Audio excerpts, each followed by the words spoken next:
to foreign nation. Roberts thought it was applicable to the states also, which is very disputed. So they remanded to figure this out. But the question is, again, if it's applicable to states and foreign nations, I can see if it ever comes back to the court, and I would, if I was a tribal attorney, I would not bring this case back to the court after that last nomination. You can see that, I can see the court ruling 5-4 saying, well, ultimately there is no tribal sovereign immunity because, let's face it, states and foreign nations cannot. Again, then they're comparing tribal sovereign immunity to state and foreign nations for the purpose of diminishing the tribal amount of sovereign immunity. All right, so now let me talk about limiting principles in off-reservation treaty cases. So again, the foundational principles of treaty interpretation. Treaty is supposed to be interpreted the way Indians understood them at the time of the signing. Ambiguous expressions are to be construed to the Indians' benefit, and treaties can only be considered abrogated if there is clear evidence that Congress actually considered the treaty rights and decided to abrogate them. So those are the foundational principles. So here you have the first case that came up with a limiting principle, obviously, is Justice Stevens' decision in the 1975 decision on appeal, the so-called Bolt decision, which is a very positive decision for the tribe, right? Because this is what Stevens says. So he basically said the tribes are guaranteed up to 50% of the salmon take. But then he says, it bears repeating, however, that the 50% figure imposes a maximum but not a minimum allocation.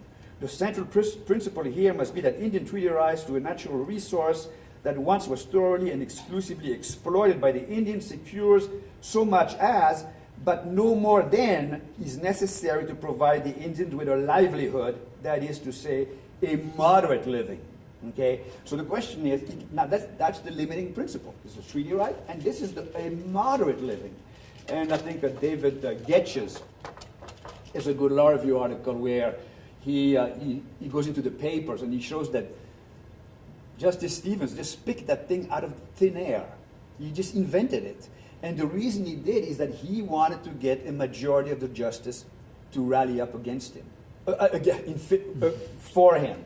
And as a result, he came up with that thing. So you have this very obscure, moderate living standard. But of course now, it proved to be a crucial part of the Washington State Culvert case. The Culvert case, I don't know how familiar you are, but basically the Culvert case is the one that says that the state of Washington should fix all those culverts that are diminishing the run of salmon. And the state said, it's going to cost us billions of dollars. Eventually, this goes up to the court, and there, at the oral argument, the judges are trying to figure out what's a limiting principle to the state's obligation. How much do they have to spend? So then the question is, well, is the moderate living standard the standard? And the state and the tribes and the United States disagreed on whether the moderate living standard was applicable or not.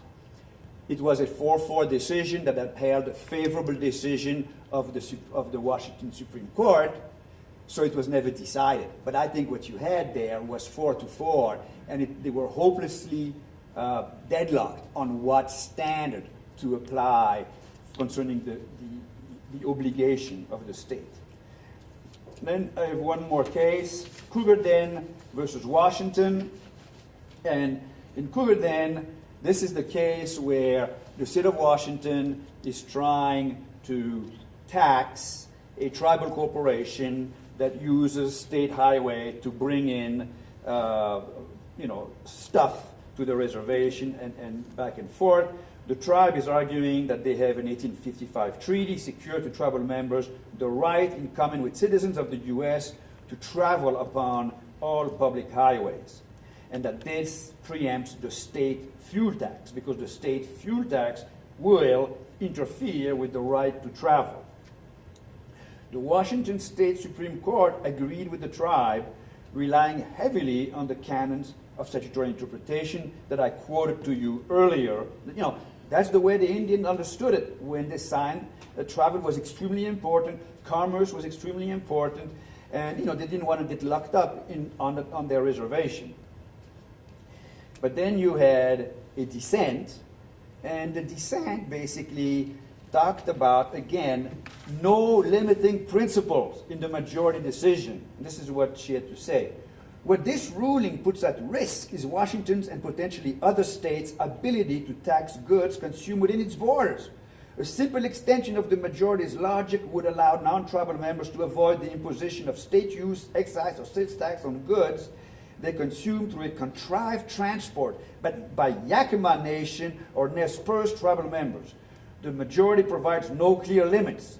Transport is necessary to bring many goods to market. So the cert was granted, right, Matt?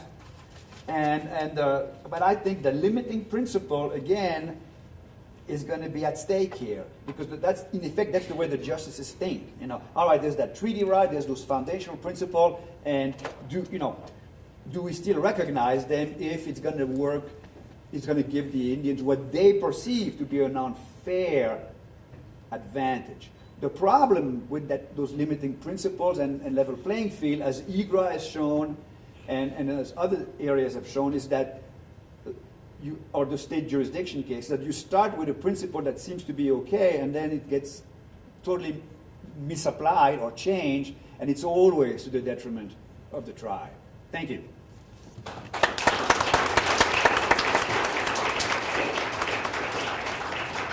So we're very lucky to be hosting at least 2 repeat players in the Montana Law Review, Professor Fletcher as well as Professor Rebecca Tsosie. So look forward to your presentation.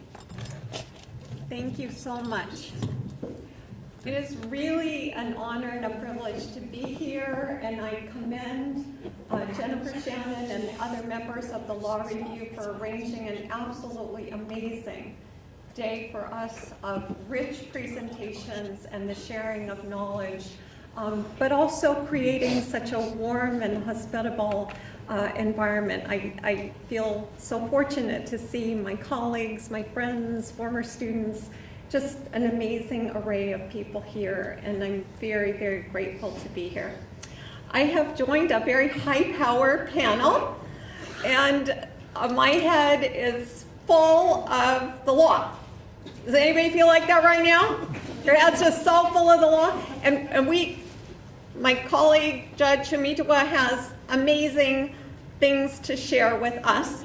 So I'm the little linkage, the last speaker on a very powerful intellectual panel from an amazingly rich day before we hear the keynote. That is really... Rebecca, you're supposed to just wake them up so that they are ready for the judge's speech. Is that my job? Okay, because I wasn't sure what my job was. And if my job is just to wake you guys up, then let's do it. This is going to be an out-of-the-box presentation, you guys. And this is I'm working on sort of a level of cutting edge that I have never been, and I'm teetering. And I'm going to be totally honest with you. I am not a tech person. Everybody who knows me knows that about me. Angela Riley, my co-author, is nodding. Okay, everybody knows that. And yet, I have to talk about this thing called data sovereignty. What am I doing in the world of the information commons and data? So I'm going to need a little help. So I want to workshop my ideas to you guys. And I'm going to tell you the inspiration of this. I did pass it by the law review staff. I gave them 3 things I was working on and said this was the most unformed. This is the one they picked, so you guys are really brave. But I tell you that I'm going to go back to Matt Fletcher's story here. I want to start with Matt's story. And that meant a lot to me that you actually shared that narrative with me. And all I could think about is during the time when the giant came and supposedly destroyed everybody and took their hearts. Like, what did everybody think whose hearts had been taken? Because their spirit, their essence, their consciousness was there, but it took a number of steps to rehabilitate them into the people they are today. And I started thinking about the colonial pilgrimages in which well-meaning trading merchants came onto new lands, let's just say they were well-meaning, for the sake of argument. That's my narrative, so I guess I just want to start positive. Okay, they're well-meaning, they're going into these lands, and lots of things happened that leave us with a very deplorable history. But the tradition is the same. It's the market, it's the corporations always looking to the next edge of what can be exploited for economic gain within a market commons. And today, that is data. Data is a rich resource, and data is gathered and data is put in repositories, and it tells us something about consumer preferences and vulnerabilities, and it also enables us to spin new narratives that have everybody completely confused about what are the real facts and what are made up, not true facts. How can you have a fact that's not true? What is the fact? Is this a scary world?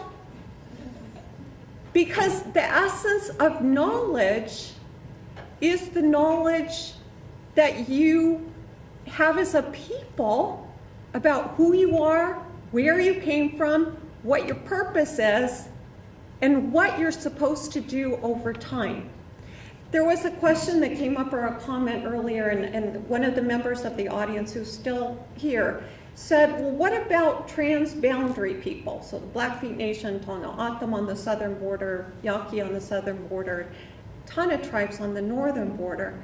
What about transborder peoples? How do they understand themselves and their history, where they come from, and what their responsibilities are to resources and knowledge? So my paper is about data, who controls data, but I also want to challenge us to think of the language that's being used to describe data as an information that is used, but there is a translation that happens between gathering facts, data, and turning those into knowledge. What information is translated into knowledge depends on a bunch of criteria, and that's where the narratives come back around.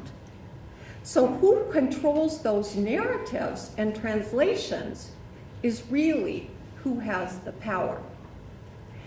So I was prodded into my project by my brilliant young indigenous professor colleagues at the University of Arizona, and I love them, but they're all on the cutting edge and they're way more savvy than I am. And they're in fields like American Indian Studies and public health where they're not studying the law. And they've joined this collaborative, Native Nations Institute, and these young professors, which is comprised of Maori and Indigenous Australian people, and it is the Indigenous Data Sovereignty Network. And they were so excited about it. They went to Australia this summer and they came back just full of excitement about knowledge and about, you know, the possibility that indigenous knowledge is controlled by indigenous people. And we're not talking necessarily federally recognized tribes with sovereignty recognized by the US government controlling information about their members on the reservation in their repositories. That is a subset of what we're talking about. We're talking about indigenous people's indigenous knowledge, data about them, by them, for them. So I said, okay, I'll work on this paper. And I went to talk to one of my colleagues who is a tech expert. And I said, can you please give me some readings on data sovereignty in general so I can see what the sovereignty issues are? Well, data sovereignty is an international law discourse right now, and it is unresolved. And when I started to get into the meaning and essence of data sovereignty among the international sovereigns, I saw the same splits that we see right now in our world as indigenous advocates for cultural rights, and Professor Riley, Professor Fletcher, both of them have been involved in this movement. There's a process happening in the World Intellectual Property Organization to basically engage in treaty making around the ownership, control, if you will, sovereignty over genetic resources, traditional cultural expressions, and traditional knowledge. We were part of those discussions, preparing people from this country to go and advocate for tribal interests in Geneva. And I had totally missed that there are parallel processes going on in other international tribunals.